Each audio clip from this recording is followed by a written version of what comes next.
ವೀಕ್ಷಕರೇ, ಇವತ್ತಿನಿಂದ ರಾಜ್ಯದಲ್ಲಿ ಅಧಿಕೃತವಾಗಿ ಡಿ ಕೆ ಶಿವಕುಮಾರ್ ಅವರ ಆಡಳಿತ ಶುರು ಆಗಿದೆ. ಹೌದು ವೀಕ್ಷಕರೇ, ಈಗ ನೂತನವಾಗಿ ಮುಖ್ಯಮಂತ್ರಿಯಾಗಿ ಅಧಿಕಾರ ವಹಿಸಿಕೊಂಡ ಬೆನ್ನಲ್ಲೇ ಡಿ ಕೆ ಶಿವಕುಮಾರ್ ಅವರು ತಮ್ಮ ಮೊದಲ ಸಂಪುಟ ಸಭೆಯಲ್ಲಿ ಇಡೀ ಕರ್ನಾಟಕವನ್ನೇ ಬೆಚ್ಚಿ ಬೀಳಿಸುವಂತ 3 ಮಹತ್ವ ಕಠಿಣ ಮತ್ತು 6 ಹೊಸ ಘೋಷಣೆಗಳನ್ನು ನೀಡಿದ್ದಾರೆ ಅಂತಲೂ ಹೇಳ್ಬೋದು. ಬನ್ನಿ ಹಾಗಿದ್ರೆ ಈ ಒಂದು ವಿಡಿಯೋದಲ್ಲಿ ಆ 6 ಘೋಷಣೆಗಳು ಯಾವುವು ಮತ್ತೆ 3 ಮಹತ್ವ ಕಠಿಣ ನಿರ್ಧಾರಗಳು ಯಾವ್ಯಾವು ಅದನ್ನು ಕಂಪ್ಲೀಟ್ ಆಗಿ ನೋಡ್ತಾ ಹೋಗೋಣ.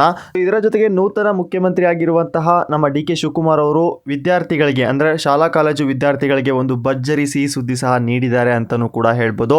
ಇದರ ಜೊತೆಗೆ ಗೃಹಲಕ್ಷ್ಮಿ ಫಲಾನುಭವಿಗಳಿಗೆ ಬಾಕಿ ಉಳಿದಿರುವಂತ 4,000 ರೂಪಾಯಿ ಹಣ ಜಮೆ ಆಗೋಕೆ ಶುರು ಆಗಿದೆ ಅಂತಾನೂ ಕೂಡ ಹೇಳ್ಬೋದು. ಇದರ ಜೊತೆಗೆ ಈ ಬಾಕಿ ಉಳಿದಿರುವ ಕಂತಿನ ಹಣ ಯಾರಿಗೆಲ್ಲ ಬಂದಿಲ್ಲ, ಯಾವಾಗ ಬರುತ್ತೆ ಅದನ್ನು ಕೂಡ ಈ ಒಂದು ವಿಡಿಯೋದಲ್ಲಿ ಕಂಪ್ಲೀಟ್ ಆಗಿ ನೋಡ್ತಾ ಹೋಗೋಣ. ಇದರ ಜೊತೆಗೆ ಡಿ ಕೆ ಶಿವಕುಮಾರ್ ಅವರ 6 ಘೋಷಣೆಗಳಲ್ಲಿ ಒಂದಾಗಿರುವಂತಹ ರೈತರಿಗೆ ಸಂಬಂಧಪಟ್ಟ ಒಂದು ಭರ್ಜರಿ ಸಿಹಿ ಸುದ್ದಿ ಕೂಡ ಇದೆ. ಯಾಕಪ್ಪ ಅಂದರೆ ಈ ಒಂದು ಯೋಜನೆ ನೀವು ಪಡೆದ್ರೆ 90% ಸಬ್ಸಿಡಿ ಹಣ ಕೂಡ ಸಿಗುತ್ತೆ ಅಂತಲೂ ಹೇಳ್ತಾ ಇದ್ದಾರೆ. ಹಾಗಿದ್ರೆ ಆ ಒಂದು ಯೋಜನೆ ಯಾವುದು ಅದನ್ನು ಕೂಡ ಈ ಒಂದು ವಿಡಿಯೋದಲ್ಲಿ ನೋಡ್ತಾ ಹೋಗೋಣ. ಇಷ್ಟೇ ಅಲ್ಲದೆ ಬೆಂಗಳೂರು ರಸ್ತೆಗಳಿಗೆ ಅಭಿವೃದ್ಧಿಗಾಗಿ ಮೊದಲ ದಿನವೇ ಬರೋಬ್ಬರಿ 2,000 ಕೋಟಿ ರೂಪಾಯಿ ಹಣವನ್ನು ಮೀಸಲಿಟ್ಟಿದ್ದಾರೆ ಅಂತಲೂ ಕೂಡ ಹೇಳ್ತಾ ಇದ್ದಾರೆ.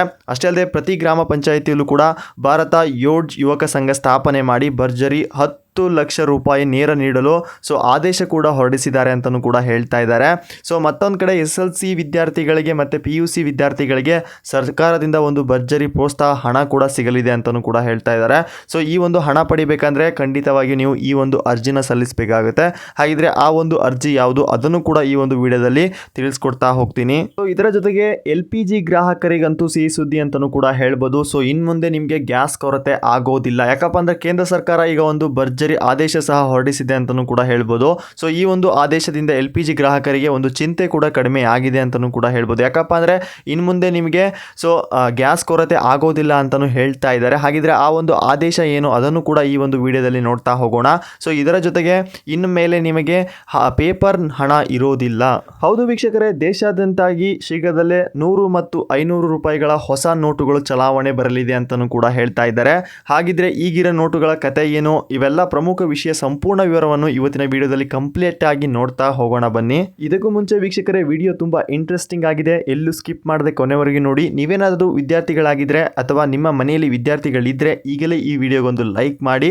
ಹಾಗೆ ಕಮೆಂಟ್ ಬಾಕ್ಸ್ನಲ್ಲಿ ಕಮೆಂಟ್ ಮಾಡಿ ತಿಳಿಸಿ, ಗಂಡು ಮಕ್ಕಳಿಗೆ ಈ ಒಂದು ಉಚಿತ ಬಸ್ ಪಾಸ್ ಯೋಜನೆ ತರೋದ್ರಿಂದ ಸರಿ ತಪ್ಪ ಅನ್ನೋದನ್ನ ಎಸ್ ಅಥವಾ ನೋ ಅಂತ ತಪ್ಪದೇ ಕಾಮೆಂಟ್ ಮಾಡಿ ತಿಳಿಸಿ. ವೀಕ್ಷಕರೇ, ಮೊದಲ ದೊಡ್ಡ ಸುದ್ದಿ ನೋಡೋದಾದರೆ ನಿನ್ನೆಯಷ್ಟೇ ನೂತನವಾಗಿ ಮುಖ್ಯಮಂತ್ರಿಯಾಗಿ ಡಿ ಕೆ ಶಿವಕುಮಾರ್ ಅವರು ಪ್ರಮಾಣ ವಚನ ಸ್ವೀಕರಣೆ ಮಾಡಿದ್ದಾರೆ ಅಂತಲೂ ಕೂಡ ಹೇಳ್ಬೋದು. ಆಡಳಿತಕ್ಕೆ ಬಂದ ಮೊದಲ ದಿನವೇ ಅವರ ಒಂದು ಆಡಳಿತ ಶುರು ಆಗಿದೆ ಅಂತಲೂ ಕೂಡ ಹೇಳ್ಬೋದು. ಮೊದಲ ದಿನದ ಪ್ರಮುಖ ನಿರ್ಧಾರಗಳ ಪ್ರಕಾರ ಬೆಂಗಳೂರು ರಸ್ತೆ ಹಾಗೂ ವಸತಿ ಅಭಿವೃದ್ಧಿಗಾಗಿ ಬರೋಬ್ಬರಿ 2,000 ಕೋಟಿ ರೂಪಾಯಿಗಳ ಮೀಸಲಿಟ್ಟಿದ್ದಾರೆ ಅಂತಲೂ ಕೂಡ ಹೇಳ್ತಾ ಇದ್ದಾರೆ. ಇಷ್ಟೇ ಅಲ್ಲದೆ ಗ್ರಾಮೀಣ ಭಾಗದ ಯುವಕರಿಗೆ ಶಕ್ತಿ ತುಂಬಲು ಪ್ರತಿ ಪಂಚಾಯಿತಿಯಲ್ಲೂ ಭಾರತ ಜೋಡ್ ಯುವಕ ಸಂಘ ಸ್ಥಾಪನೆ ಮಾಡಲಾಗ್ತಿದೆ ಅಂತಲೂ ಹೇಳಿದ್ದಾರೆ. ಭಾರತ ಜೋಡ್ ಯುವಕ ಸಂಘ ಸ್ಥಾಪನೆ ಮಾಡಲಾಗ್ತಿದ್ದಂತೆ ಇದಕ್ಕೆ ಭರ್ಜರಿ 10 ಲಕ್ಷ ರೂಪಾಯಿ ನೇರವಾಗಿ ನೀಡಲಾಗುವಂತೆ ಘೋಷಣೆ ಕೂಡ ಮಾಡಿದ್ದಾರೆ ಅಂತಲೂ ಕೂಡ ಹೇಳ್ಬೋದು. ಇನ್ನು ಮುಖ್ಯವಾಗಿ ಶಾಲಾ ಕಾಲೇಜು ವಿದ್ಯಾರ್ಥಿಗಳಿಗೆ ಸಿಹಿ ಸುದ್ದಿ ಸಹ ನೀಡಿದ್ದಾರೆ. ಹೆಣ್ಣು ಮಕ್ಕಳಿಗೆ ಶಕ್ತಿ ಯೋಜನೆಯಂತೆ ಇನ್ನು ಮುಂದೆ ಗಂಡು ವಿದ್ಯಾರ್ಥಿಗಳಿಗೂ ಸಹ ಬಸ್ ಪಾಸ್ ಉಚಿತವಾಗಿ ಸಿಗಲಿದೆ ಅಂತಲೂ ಹೇಳ್ತಾ ಇದ್ದಾರೆ. ಇನ್ನು ಎರಡನೇ ಸುದ್ದಿ ನೋಡೋದಾದ್ರೆ ಉದ್ಯೋಗ ಸೃಷ್ಟಿ, ಆಸ್ತಿ ಮಾಲೀಕರಿಗೆ ಬಿ ಖಾತಾದಿಂದ ಎ ಖಾತಾ ವಿಸ್ತರಣೆ ಹಾಗೂ ವಸತಿ ರಹಿತರಿಗೆ ಹೊಸ ಯೋಜನೆಗಳಿಗೂ ದಾರಿಗೆ ತರಲು ಸೂಚಿಸಿದ್ದಾರೆ ಅಂತಲೂ ಕೂಡ ಹೇಳ್ಬೋದು. ಇದರ ಜೊತೆಗೆ ನೂತನ ಸಿಎಂ ಪ್ರಮಾಣ ವಚನ ಕಾರ್ಯಕ್ರಮದ ಮೊದಲ ದಿನವೇ ರಾಜ್ಯದಲ್ಲಿ 6 ಮೆಗಾ ಗ್ಯಾರಂಟಿಗಳ ಹಂತವಾಗಿ ಜಾರಿಗೆ ತರಲು ಇಲ್ಲಿ ಗ್ರೀನ್ ಸಿಗ್ನಲ್ ಸಹ ನೀಡಿದ್ದಾರೆ ಅಂತಾನೂ ಕೂಡ ಹೇಳ್ಬೋದು. ಯಾರು? ಡಿ ಕೆ ಶಿವಕುಮಾರ್ ಅವರು. ಹಾಗಿದ್ರೆ ವೀಕ್ಷಕರೇ, ಈ ಒಂದು ನಿರ್ಧಾರದಿಂದ ನೂತನ ಸಿಎಂ ಆಗಿರುವಂತಹ ಡಿ ಕೆ ಶಿವಕುಮಾರ್ ಅವರ ಬಗ್ಗೆ ನಿಮ್ಮ ಅನಿಸಿಕೆನ ಕಾಮೆಂಟ್ ಮುಖಾಂತರ ತಿಳಿಸಬಹುದು. ಇವರು ಹೇಳಿರುವಂತಹ ಈ ಒಂದು ವಿಷಯದಲ್ಲಿ ನಿಮಗೆ ಏನು ಅನಿಸ್ತಾ ಇದೆ ಅದನ್ನು ಕೂಡ ನಿಮ್ಮ ಅನಿಸಿಕೆನ ಕಾಮೆಂಟ್ ಮುಖಾಂತರ ತಿಳಿಸಬಹುದು. ಇನ್ನು ಮೂರನೇ ದೊಡ್ಡ ಸುದ್ದಿ ನೋಡೋದಾದ್ರೆ ಯಾರೆಲ್ಲ ಗೃಹಲಕ್ಷ್ಮಿ ಫಲಾನುಭವಿಗಳಿದ್ದಾರೆ ಅವರಿಗೊಂದು ಭರ್ಜರಿ ಸಿಹಿ ಸುದ್ದಿ ಅಂತಾನೂ ಹೇಳ್ಬೋದು. ಯಾಕಪ್ಪ ಅಂದ್ರೆ ಬಾಕಿ ಉಳಿದಿರುವಂತಹ 2 ಕಂತಿನ ಹಣ ಅಂದರೆ 4,000 ರೂಪಾಯಿ ಹಣ ಸೇರಿ ಮತ್ತೆ 30ನೇ ಕಂತಿನ ಹಣ ಸೇರಿ 2,000 ಟೋಟಲ್ ಆಗಿ 6,000 ರೂಪಾಯಿ ಹಣ ಗೃಹಲಕ್ಷ್ಮಿ ಫಲಾನುಭವಿಗಳ ಖಾತೆಗೆ ಸೇರಲಿದೆ ಅಂತ ಹೇಳ್ತಾ ಇದ್ದಾರೆ. ಈಗಾಗಲೇ ಮೇ ತಿಂಗಳು ಕೂಡ ಕಂಪ್ಲೀಟ್ ಆಯಿತು. ಜೂನ್ ಮೊದಲ ವಾರದಿಂದಲೇ ಬಾಕಿ ಉಳಿದಿರುವ ಹಣ ಸೇರಿ ಮತ್ತೆ ಈ ಒಂದು ಕಂತಿನ ಹಣ ಅಂದರೆ ಈ ಒಂದು ತಿಂಗಳ ಕಂತಿನ ಹಣ ಸೇರಿ ಟೋಟಲ್ ಆಗಿ 6,000 ರೂಪಾಯಿ ಹಣ ಗೃಹಲಕ್ಷ್ಮಿ ಫಲಾನುಭವಿಗಳಿಗೆ ಖಾತೆಗೆ ಕ್ರೆಡಿಟ್ ಆಗಲು ಶುರುವಾಗಿದೆ ಅಂತಲೂ ಹೇಳ್ತಾ ಇದ್ದಾರೆ.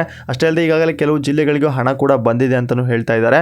ಹಾಗಿದ್ರೆ ಈಗಾಗಲೇ ಯಾವೆಲ್ಲ ಜಿಲ್ಲೆಗೆ ಬಾಕಿ ಉಳಿದಿರುವ 2 ಕಂತಿನ ಹಣ ಮತ್ತು ಜೂನ್ ಮತ್ತು ಮೇ ತಿಂಗಳ ಹಣ ಯಾರಿಗೆಲ್ಲ ಬಂದಿದೆ, ಸೊ ನಿಮ್ಮ ಜಿಲ್ಲೆ ಹೆಸರನ್ನ ಕಾಮೆಂಟ್ ಮುಖಾಂತರ ತಿಳಿಸ್ಬೋದು.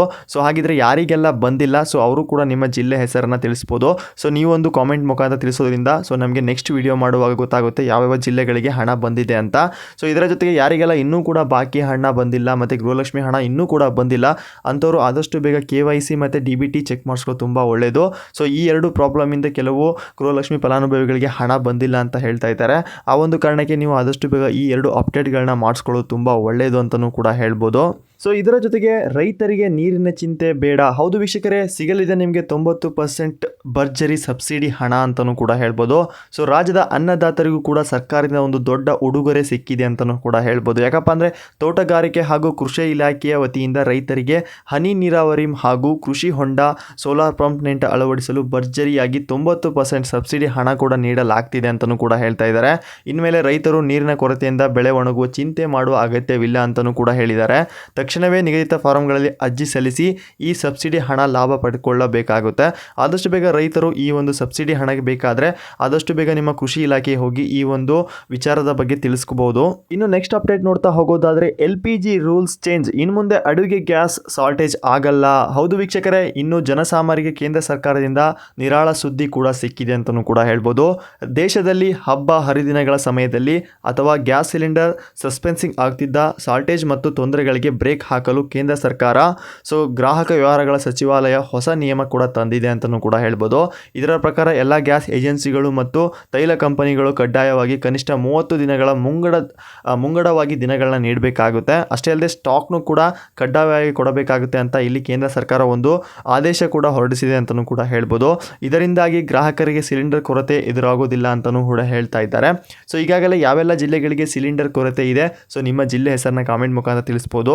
ಹಾಗೆ ಕೇಂದ್ರ ಸರ್ಕಾರದ ಈ ಒಂದು ನಿರ್ಧಾರದಿಂದ ನಿಮಗೆಲ್ಲ ಏನಂತ ಅನಿಸ್ತಾ ಇದೆ, ನಿಮ್ಮ ಅನಿಸಿಕೆನ ಕಾಮೆಂಟ್ ಮುಖಾಂತರ ತಿಳಿಸ್ಬೋದು. ಇನ್ನು ಕೊನೆಯ ಅಪ್ಡೇಟ್ ನೋಡೋದಾದರೆ ಶೀಘ್ರದಲ್ಲೇ ಹೊಸ ನೋಟ್ಗಳು ಬರಲಿದೆ. ಹೌದು ವೀಕ್ಷಕರೇ, ಕೊನೆಯದಾಗಿ ಸೋಷಿಯಲ್ ಮೀಡಿಯಾದಲ್ಲಂತೂ ತುಂಬ ಹರಿದಾಡ್ತಾ ಇರೋ ವಿಷಯ ಅಂದರೆ RBI ಹೊಸ ನೋಟುಗಳ ಅಪ್ಡೇಟ್ ಬಗ್ಗೆ ದೊಡ್ಡ ಮಾಹಿತಿ ಸಿಕ್ಕಿದೆ ಅಂತಲೂ ಹೇಳ್ತಾ ಇದ್ದಾರೆ.